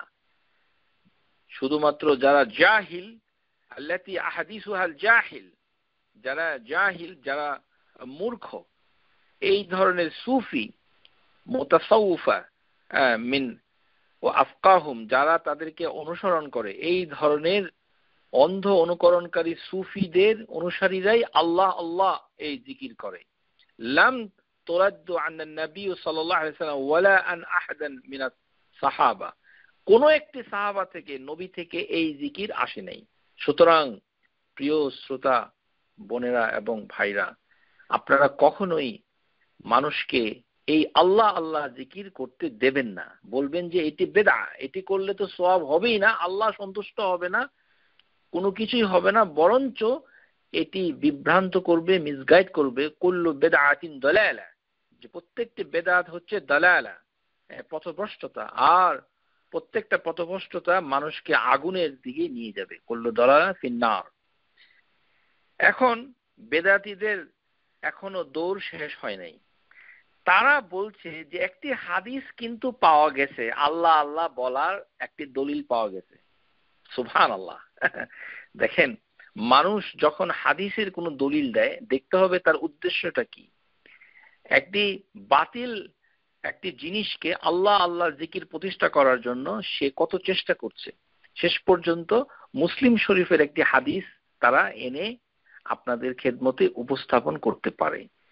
এই হাদিসটি হচ্ছে রাওয়াহুল মুসলিম 148 নম্বর হাদিস। মা জাআ আন আনাস বিন মালিক রাদিয়াল্লাহু আনহু আন্না নবী সাল্লাল্লাহু আলাইহি সাল্লাম قال, আনাস থেকে বর্ণিত, নবী সাল্লাল্লাহু আলাইহি সাল্লাম বলছেন, লা তাকুমুস সাআতু হাত্তা লা ইয়াকুলা ফিল আরদি আল্লাহ আল্লাহ, যে কিয়ামত প্রতিষ্ঠা হবে না, কিয়ামত শুরু হবে না যতক্ষণ পর্যন্ত জমিনের বুকে আল্লাহ আল্লাহ বলা হবে। এই হচ্ছে হাদিস। এই হাদিস দিয়ে এটা প্রতিষ্ঠা হয় না যে রাসূলুল্লাহ সাল্লাল্লাহু আলাইহি ওয়াসাল্লাম বলছেন যে তোমরা আল্লাহ আল্লাহ বলে জিকির করো। এটি হচ্ছে এক নম্বর কথা।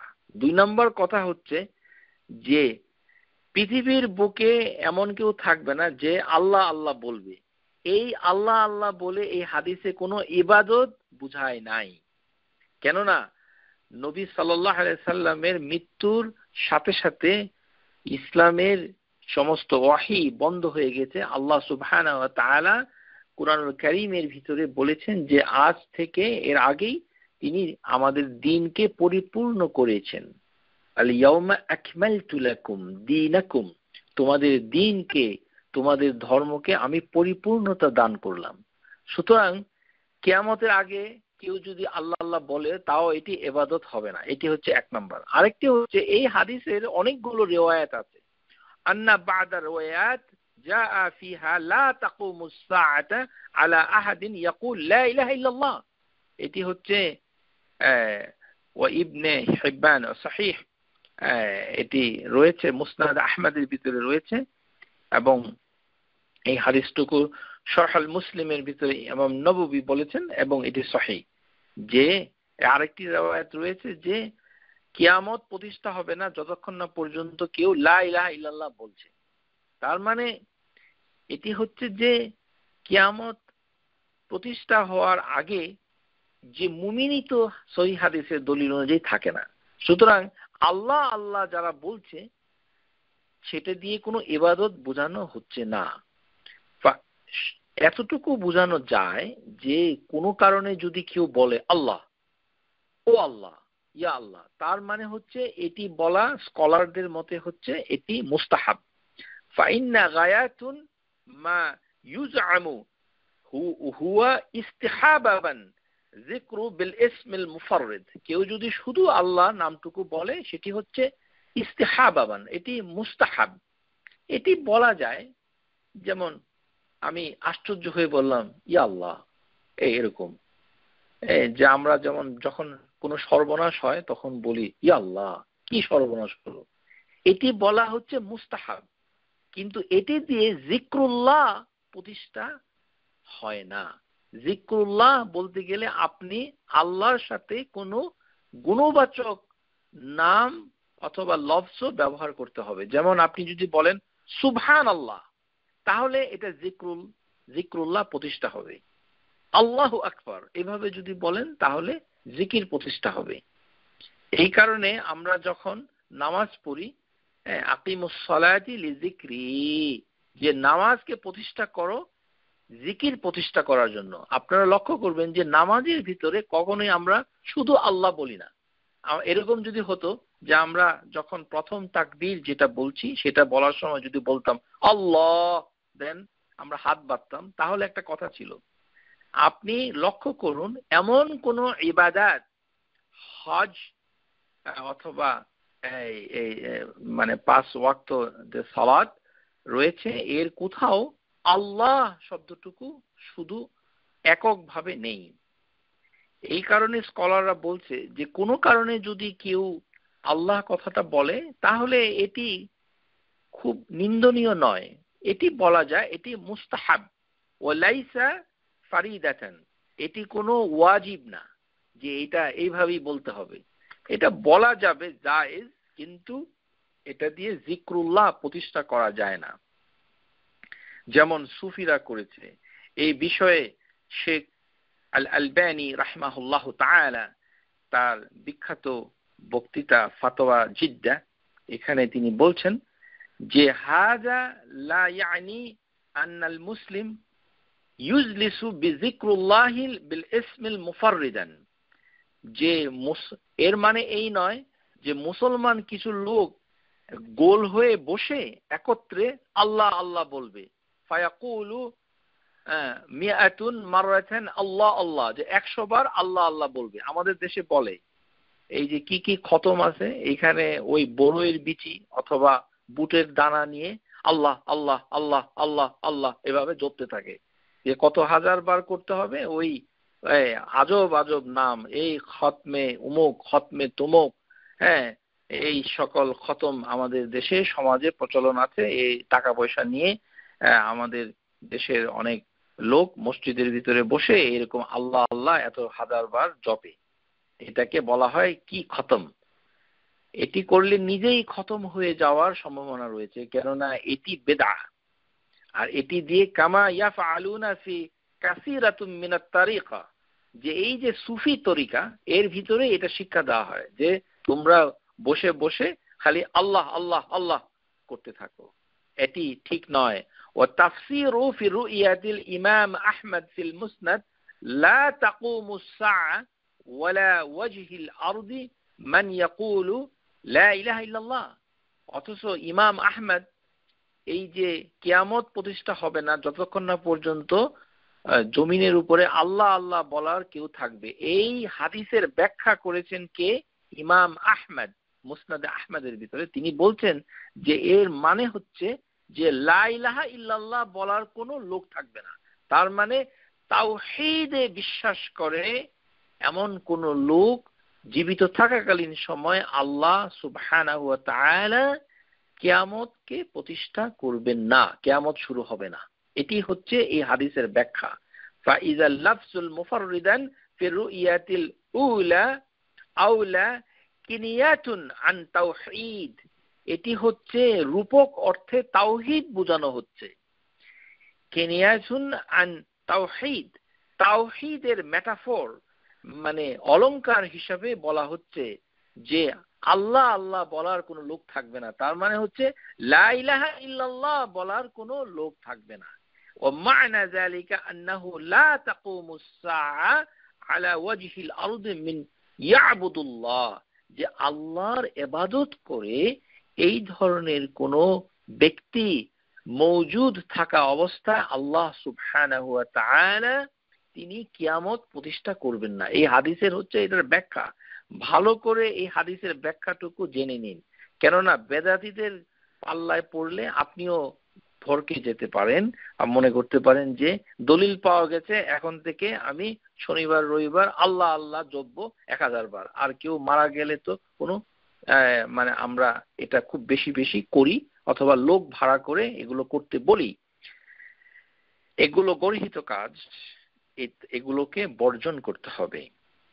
কেননা হাদিসের ভিতরে আমরা পাচ্ছি যে কিয়ামত প্রতিষ্ঠা হওয়ার বহু আগেই মুমিন যারা যারা আল্লাহর একত্ববাদে বিশ্বাস করে তারা আসলে ইন্তেকাল করবে, মারা যাবেন। হাযা কাদা জাআ সারিহান ফিল হাদিস ইবনে সামআন বিন সহিহ মুসলিম ওয়া ফি আন্না আল্লাহ তাবারাকা ওয়া তাআলা ইযা আরাদা আন ইয়াকুমা সাআ আরসালা রিহান তাইয়্যিবাতুন ফায়াকবিদু রাউহ কুল্লু মুমিন। যে আল্লাহ সুবহানাহু ওয়া তাআলা যখন ইচ্ছা করবেন কিয়ামত প্রতিষ্ঠা করতে, তখন তিনি এমন একটি ঠান্ডা বাতাস, রিহান তাইয়্যিবান, যে ঝিরঝিরে বাতাস, একটি হাওয়া, একটি ভালো বাতাস বয়ে আসবে, যে বাতাসে সমস্ত মুমিনদের জান কবজ হয়ে যাবে। রূহ আরওয়াহ কুল্লু মুমিন, রাউহ কুল্লু মুমিন, সেটি কব্দ হয়ে যাবে। ফায়াকবিদু রাউহ কুল্লু মুমিন। সুতরাং হাদিসে যেটা আছে যে আল্লাহ আল্লাহ বলার মতো কেউ থাকবে না, তার মানে মুমিন আগেই ইন্তেকাল করে যাবে। সুতরাং আল্লাহ আল্লাহ যারা বলছে তারা আসলে মুমিন নয়, তারা তাওহীদে বিশ্বাস করে না। তারা আল্লাহ বলতে পারে হাদিস অনুযায়ী, কিন্তু তারা মুমিন নয়। ফালা ইয়াবকা আলা ওয়াজহিল আরদ ইল্লা শিরারুল খালক। তারা হবে, যারা বেঁচে থাকবে তারপর মুমিনরা এই ভালো সুবাতাস পাওয়ার পরে তাদের যখন জান কবজ হয়ে যাবে, সমস্ত মুমিনরা যখন মুনতাকিল হয়ে যাবেন, দুনিয়া থেকে মরে যাবেন, তখন যারা বেঁচে থাকবে তারা হচ্ছে কারা? শিরারুল খালক। তারা হবে সৃষ্টির নিকৃষ্ট, তারা তাওহীদে বিশ্বাস করবে না, তারা মুমিন নয়। ওয়া আলাইহিম তাকুমুস সাআ, এবং তাদের উপরেই আল্লাহ কিয়ামত প্রতিষ্ঠা করবেন। এটি হচ্ছে হাদিস। তো সুতরাং কিয়ামতের আগে যারা আল্লাহ আল্লাহ যদি বলেও থাকে, সে আল্লাহ আল্লাহ বলে তাওহীদ প্রতিষ্ঠা করা যায় না, আর এটি দিয়ে কোনো জিকির প্রতিষ্ঠা হয় না। কেননা আল্লাহ আল্লাহ বলাটা হচ্ছে মুস্তাহাব। ওয়ালাইসা ফি হাযিল যিকর আকসারু মিন আন্নাহু মুস্তাহাব। এটি হচ্ছে বড়জোর মুস্তাহাব। এখন মুস্তাহাব যারা বলতে থাকবে তাদের উপরে আল্লাহ কিয়ামত প্রতিষ্ঠা করবে, এটা তো একটি হাস্যকর ব্যাপার। এই কারণে শেখ আলবানী প্রশ্ন করছেন, ফাহাল লা তাকুমুস সাআ ইল্লা আলা মান তারিকাল মুস্তাহাব। একটা মুস্তাহাবকে ছেড়ে দেওয়ার জন্য কি আল্লাহ কিয়ামত প্রতিষ্ঠা করবে? এটা তো একটি হাস্যকর বিষয়, কখনোই না।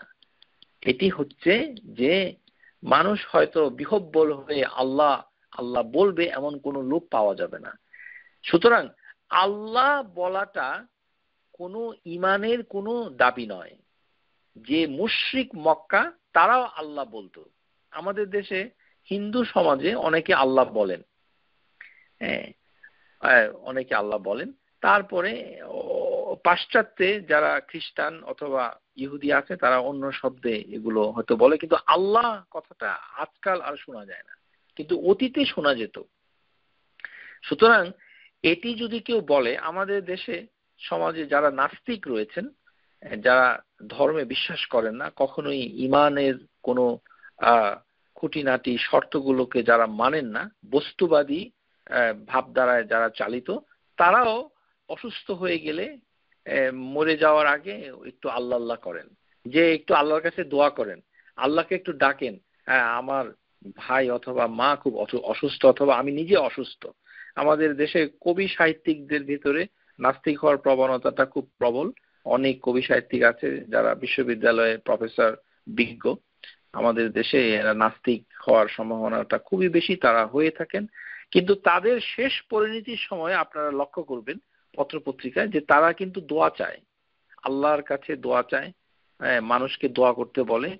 এই যে আল্লাহর কাছে দোয়া চায়, আল্লাহর কাছে চায় ইত্যাদি, এইগুলো নিয়ে তাওহীদ প্রতিষ্ঠা হয় না। কেননা মুশরিক যারা মক্কাতে ছিল তারাও আল্লাহকে বিপদে ডাকতো এবং আল্লাহর কাছেই পানাহা চেত, এবং তারা ঝড় বৃষ্টিতে আল্লাহ সুবহানাহু ওয়া তাআলার কাছেই এরা মানে আশ্রয় চাইতো। ফাইজা রাকিবু ফিল ফুলকি, নৌকায় যখন তারা উঠতো, দাআল্লাহু মুখলিসিন, তারা অত্যন্ত বিশুদ্ধ চিত্তে আল্লাহকেই ডাকতো। সুতরাং বিপদে পড়ে মরে যাব এই ভয়ে আল্লাহ ডাকাটা কোনো ঈমানের পরিচয় বহন করে না। এই কারণেই যখন আমরা আল্লাহ বিশ্বাস করি, সেটির বিশ্বাস হচ্ছে যে ইলাহা আর অনেক আছে, কিন্তু আল্লাহ হচ্ছেন ইলাহাল হক। আমরা সাধারণত ইংরেজি ট্রান্সলেট করি, আমি একটু যোগ করেছি, যদিও আমরা ইলাহ শব্দটা আবার বিস্তারিতভাবে জেনে নিব ভবিষ্যতের ক্লাসে। কিন্তু there is no god except Allah, এই অনুবাদ ঠিক নয়। কেননা আল্লাহ সুবহানাহু ওয়া তাআলা বিভিন্ন ধরনের ইলাহ আছে, এটি কুরআনুল কারীমের ভিতরে তিনি বর্ণনা করেছেন। যেমন তিনি বলেছেন হাওয়া একটি ইলাহ, মানে ইত্তাখাযা হাওয়াউহু ইলাহু, যে আপনি কি দেখেছেন যে যারা খেয়াল খুশি তাদের ডিজায়ারকে, মানে আমাদের সমাজে দেখা যায় যে কিছু ব্যক্তি যারা অর্থবিত্তে মোটামুটি মাশাআল্লাহ সচ্ছল, এবং তাদের কোনো দুর্নীতি করতে হয় না, ঘুষ খেতে হয় না, মিথ্যা কথা বলতে হয় না, কিন্তু চাকরি বাকরি ডিগ্রি দিয়ে ভালোভাবে সমাজে চলাফেরা করেন, তারা কারোর মুখাপেক্ষি হয় না। এই ধরনের লোকরা ভিতরে একটা বিরাট অংশ তারা ধর্মকর্ম করে না, তারা আল্লাহ সুবহানাহু ওয়া তাআলার দ্বীন ইসলামে বিশ্বাস করে না, কিন্তু তারা বলে যে আমরা তো সৎ, আমরা কারোর অনিষ্ট করি না, আমরা ভালো থাকি এবং আমাদের সারা জীবন সুবিচার করেছি। মানবিক গুণাবলীর কথা তারা বেশি বেশি বলে এবং সেগুলিকে ধারণ করে, 100% করতে পারে, তাতেও সন্দেহ নেই। কিন্তু এই যে তার এই মতবাদ, সে আসলে খেয়াল খুশির অনুসরণ করছে, নিজের ধারণাকেই ইলাহা বানিয়ে নিয়েছে। যে তার ধারণা হয়েছে যে এইভাবে যদি সৎ থাকা যায়, অর্থনৈতিক দুর্নীতি না করা যায়, মিথ্যা কথা না বলা যায়, মানুষকে অত্যাচার না করা যায়, মানুষের কাছে সুবিচার করা যায়, মানুষের উপকার করা যায়, মানুষকে ভালোবাসা যায়, অনিষ্ট করা যায়, এই ধরনের সামাজিক এবং মানবিক গুণাবলীগুলো যদি অর্জন করা যায়, তাহলেই তো আমি আল্লাহ সুবহানাহু ওয়া তাআলার প্রিয় পাত্র হয়ে যাব। মানে এটি একটি নতুন ধর্ম। এই ধর্মের ইলাহা হচ্ছে খেয়াল খুশি। আমাদের সমাজে খেয়াল খুশিকে ইলাহা বানিয়েছে অনেক লোক। এই পৃথিবীর অন্যান্য সমাজেও আছে, যেমন টাকা পয়সাকে ইলাহা বানিয়েছে, যে টাকা পয়সাই আমার ভালো মন্দ নির্ধারণ করবে, ইত্যাদি ইত্যাদি। সম্মান, এই সম্মানকে ইলাহা বানিয়েছে ইত্যাদি। যাই হোক, মানে যেটা বলতে হচ্ছে যে দেয়ার ইজ নো গড, এইভাবে এটার অর্থ হবে না। ইলাহা আছে, এটি তো কোরআনুল কারীমের ভিতরে আল্লাহই বলছেন যে ইলাহা আছে। আলিহা, ইলাহ শব্দের বহু বচন হচ্ছে আলিহা। সুতরাং আল্লাহ হচ্ছেন সত্যিকারের ইলাহ। আল্লাহ হচ্ছেন কি? আল ইলাহুল হক, এটি হচ্ছে একটি ট্রু ইলাহ। আর বাকি ইলাহা হচ্ছে ইলাল বাতিল, তারা হচ্ছে যে এই ইলাহা মিথ্যা।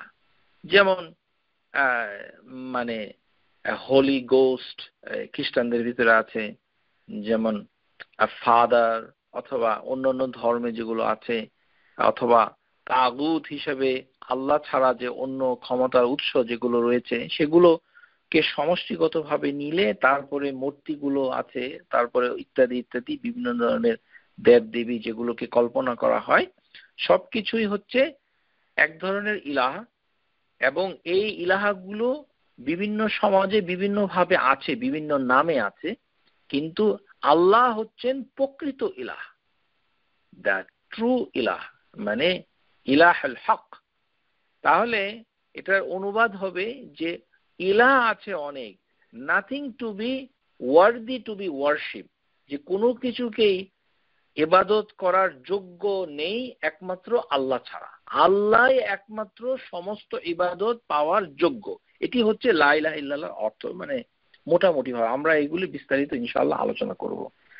তো প্রিয় শ্রোতা, আমরা আজকে এই পর্যন্ত যেগুলো আলোচনা করেছি, সেই আলোচনার ভিতর থেকে এটি আমাদের কাছে সুস্পষ্ট হয়েছে যে শুধু আল্লাহ আল্লাহ এই শব্দটুকু বলে কোনো জিকির নাই, এটি বেদাতি জিকির। আল্লাহ নামটুকু অবিভাজ্য, এটি প্রাচীন, আল কাদিম। যদিও আল কাদিম একটি আল্লাহর নাম বলে হাদিস এবং কোরআনের কোনো প্রমাণ নেই, অনেকের ধারণা এটি আল্লাহর নাম, এটিও ঠিক নয়, কিন্তু অর্থগতভাবে অর্থের গতভাবে এটি ঠিক যে আল্লাহ নামটুকু শুরু থেকেই ছিল আল কাদিম, প্রাচীন, পুরনো।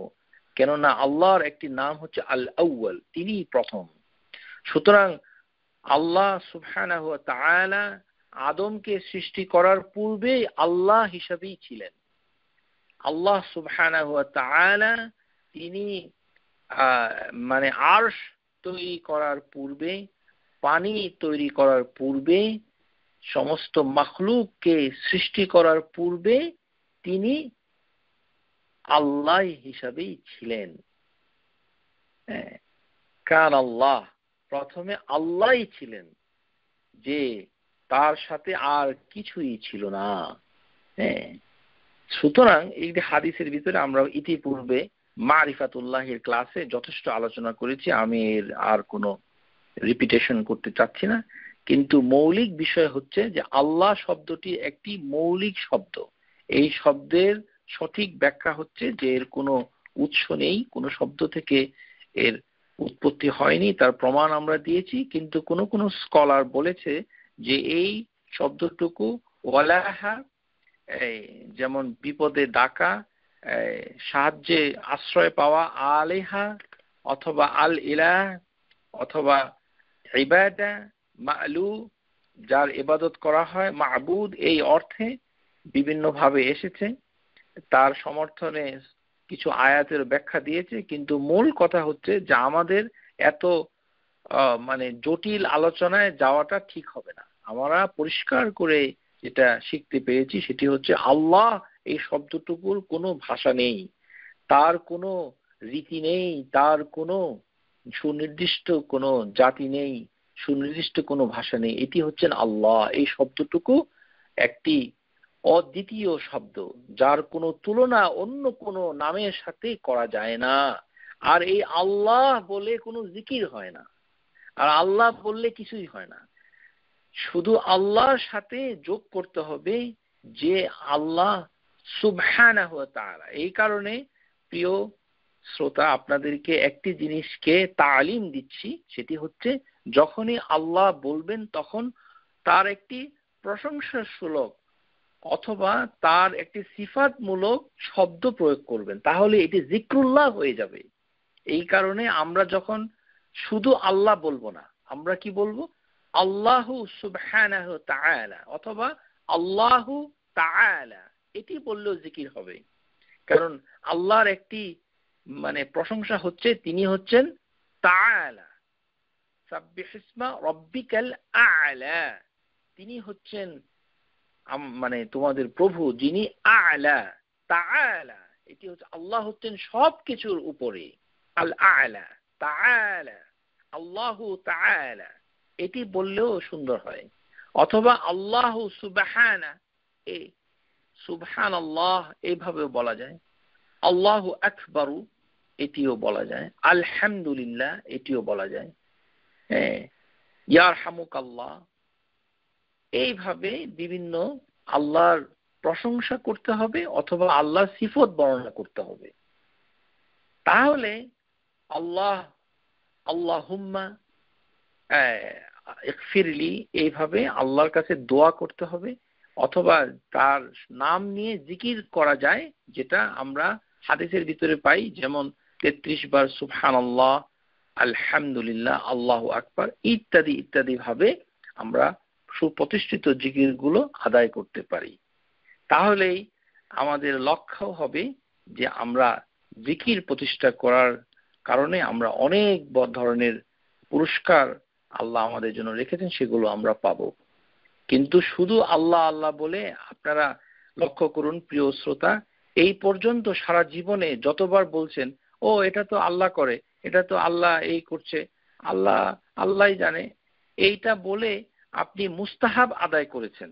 যখন আপনি আল্লাহ শব্দটা বলেন তখন স্কলাররা বলছে যে শুধু আল্লাহ বলাটা হচ্ছে ইস্তিহাবাবান, মুস্তাহাব।